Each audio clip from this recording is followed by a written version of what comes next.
बहुत बड़ा घर बना रहे हो? कहता बिल्कुल। कहता प्लीज मुझे नौकरी में रख लो। कहता फ्री में काम करूंगा, कोई टेंशन नहीं है, कभी कंप्लीट नहीं करूंगा, पर मुझे नौकरी में रख लेना।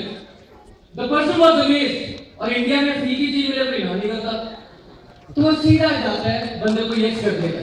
तो उसके बाद क्या होता है, वो बंदा क्या देखता है, जब घर बन रहा होता है बाकी के जो 4 मजदूर होते हैं वो हमेशा कंप्लेंट करते हैं कि हमारा ये ठीक नहीं हुआ, हमारा वो ठीक नहीं हुआ, हमें पे नहीं मिला, हमसे ज्यादा काम करवाया, ये हुआ वो हुआ।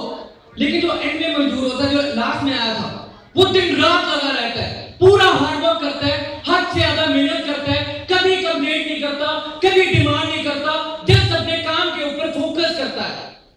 लेकिन फिर क्या हुआ, पूरा घर बन जाता है और एंड में जो मालिक होता है उसको कॉल करता है ठेकेदार और बोलता है कि सर आपका पूरा घर बन चुका है, तो आप प्लीज मुझे सारा पेमेंट कर दे दो। तो बंदा जाता है पेमेंट लेने के लिए, बंदा उसको ऑफिस में बुलाता है।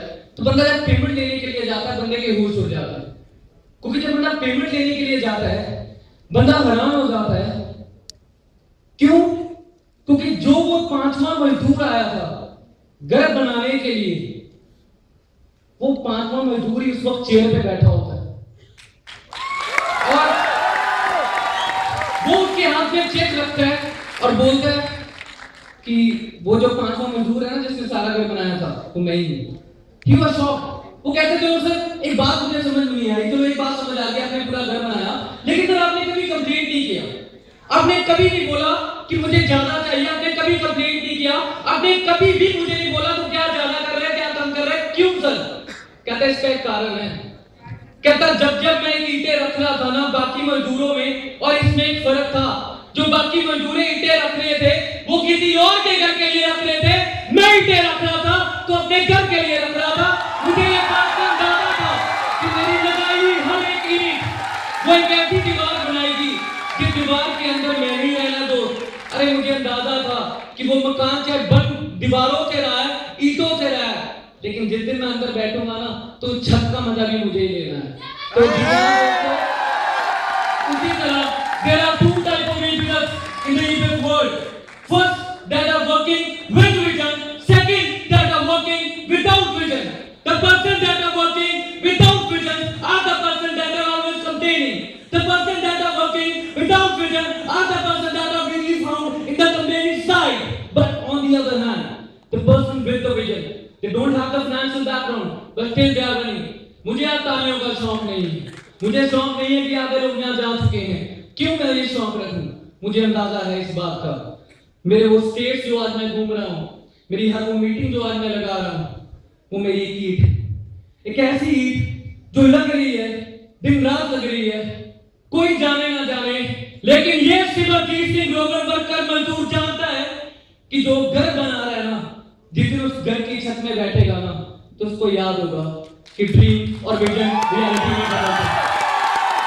तो yes my dear friends, so first lesson आपके साथ रखूंगा वो यही है, problems are part of life my dear friends, but if you are working with a vision, you know that the problems that you are facing in the field will become the message on the stage. जितने भी लोगों ने आज अपने stage पे messages दिए, 90% लोगों ने अपनी प्रॉब्लम्स गिनाई। तो याद रखना दोस्तों, अगर आपको फील्ड में प्रॉब्लम्स बन रही हैं तो टेंशन मत लेना, मैसेज में 5 मिनट भी लगेंगे तो आपको सोचना नहीं लगेगा, 5 मिनट में उड़ा दोगे।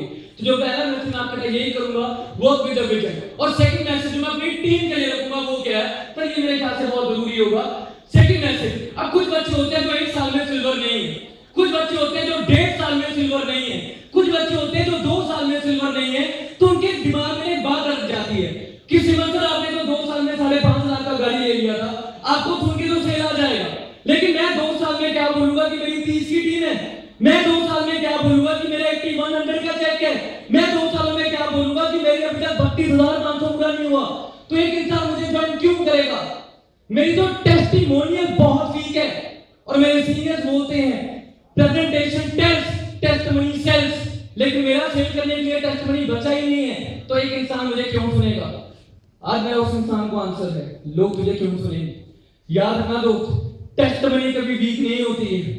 एक इंसान का विश्वास, एक इंसान का फीलिंग, एक इंसान का vision toward ebis.com private limited weak होता है। 5.5 लाख का लोहा कभी सेल नहीं कराता, वो 5.5 लाख के लोहे के साथ जो एक इंसान की फीलिंग्स जुड़ी है, जो एक इंसान का डेडिकेशन जुड़ा है और जो आंखों में चमक और आत्मविश्वास जुड़ा है, वो 5.5 लाख की लोहे को शेवली बीट बना के सेल कराता है।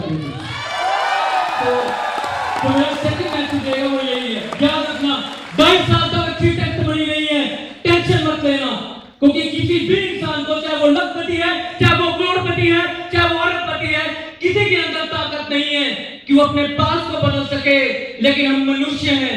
हर एक इंसान के अंदर इतनी ताकत है कि अपने प्रेजेंट में वर्क करके वो अपने फ्यूचर को बदल सकता है। हमारे फ्रेंड्स, फॉर एग्जांपल, एक इंसान, यहां से मैं अपना टेस्टिमोनियल आज का मैसेज ओवर करूंगा।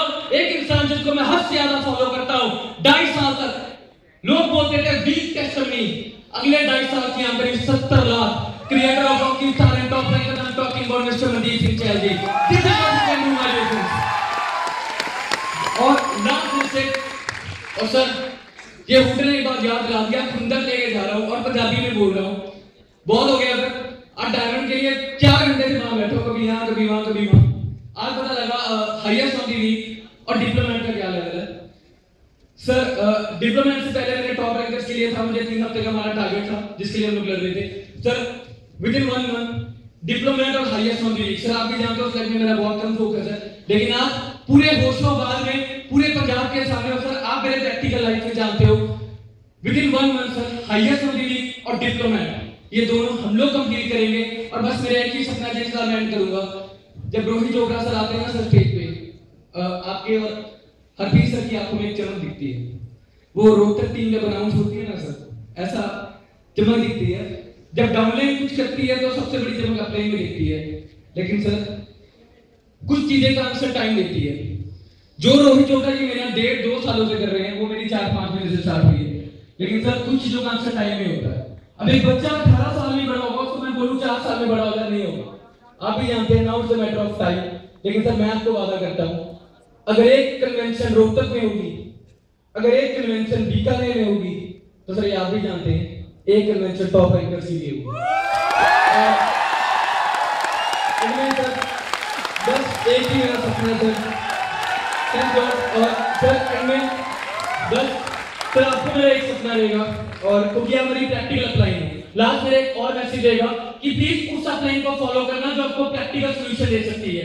मैं Harpreet sir, Gurinder sir, Jasvinder sir, Man Singh की बहुत ज्यादा रिस्पेक्ट करता हूं, लेकिन एक इंसान है जो मुझे प्रैक्टिकल सॉल्यूशन दे सकता है, जो 24 घंटे में सब प्रैक्टिकल फील्ड में है, और वो कोई नहीं है। और आप सबको मैं एक ही रिक्वेस्ट करूंगा, जब उस अप्लाइंग को फॉलो करना जो आपको प्रैक्टिकल फील्ड में आपको बहुत ज्यादा हेल्प कर सकती है। और मेरे लाइफ में मेंटोर्स बहुत हैं, लेकिन जस्ट एक इंसान है जो प्रैक्टिकल मेरे दोनों लेग्स के बारे में जानता है, मेरे एक ग्रुप के बारे में जानता है, और जिसको आज मैं फॉलो नहीं, जिसको आज मैं ब्लाइंडली फॉलो कर रहा हूं, and it's none other than mister Mandeep Singh Chahal ji. तो एंड मैं एक ही बात बोलूंगा सर, ऐसे ट्रीटमेंट करके मजा नहीं, मजा तब आएगा अगली कन्वेंशन में जब मेरा टीम यहाँ आए ना सर, तो आपकी आंखों में और हरप्रीत सर की आंखों में चमक देखूं, लेकिन इस बार वो चमक टॉप रैंकर्स की हो। With all these words, this is Simarjeet Singh Grover signing off. Thank you very much.